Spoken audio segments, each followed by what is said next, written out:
comme nous avons 3 premiers romans, donc désormais un écrivain, 2 écrivaines, je vais vous demander à tous les 3 pourquoi et comment, qu'est-ce qui fait qu'on arrive à l'écriture et pourquoi on s'y met, pourquoi on prend la plume. Mais d'abord, est-ce que vous vous souvenez, vous, de votre premier spectacle? Pourquoi on décide de monter sur scène et de devenir humoriste? Je m'en souviens très bien. En fait, j'avais fait un petit peu de théâtre avant et j'ai toujours dansé. Donc, j'aimais déjà être sur scène d'une certaine manière. Mais j'ai vu cette publication où il y avait une scène ouverte, on appelle ça les open mic. Ouais. Et je me suis dit, ça a été une évidence en fait. Je me suis dit, je vais écrire quelque chose et je vais jouer ça. Je pense que j'ai dû écrire un sketch de 10 minutes en une semaine. Et j'ai foncé, et puis j'y ai pris goût, et j'y suis retournée. 3 écrivaines alors, pardon. Morgane Haz, pourquoi on passe à l'écriture?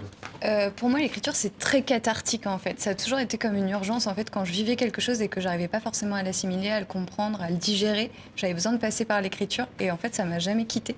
Et ce roman, j'ai commencé à l'écrire à la mort de ma grand-mère. Et ça s'ouvre d'ailleurs sur la mort de Manel, en fait, qui est la grand-mère de Lina. Et donc, je pense que pour moi, ça a été aussi cathartique, même si c'est une fiction. Dans une fiction, on inclut forcément des choses réelles. Bien sûr, on s'inspire aussi de ce qu'on voit, soi ou chez les autres. Salma Al-Moumni, même question. Comment, désormais, je peux le dire, devient-on écrivaine?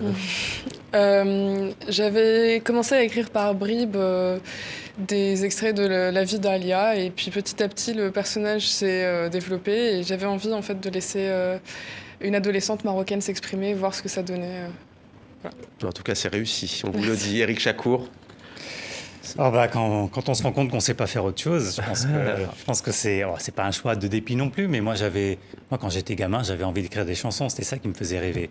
Mais comme je ne sais pas composer, je sais jouer d'aucun instrument, je me suis dit que, au lieu d'écrire des chansons comme ça qui ne seront jamais envoyées à personne, j'allais me lancer le défi d'écrire un roman, donc sur plusieurs centaines de pages, faire évoluer des personnages, emmener le lecteur sur des fausses pistes, avoir des rebondissements. Vous pouvez écrire une chanson à Kautar ou pas un jour? Pourquoi pas?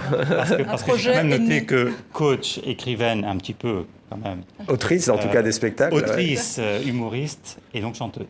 Petit peu. Ouais. Enfin, ça, c'est moi qui viens un peu de la propulsée chanteuse. Je ne sais pas si elle va accepter le défi.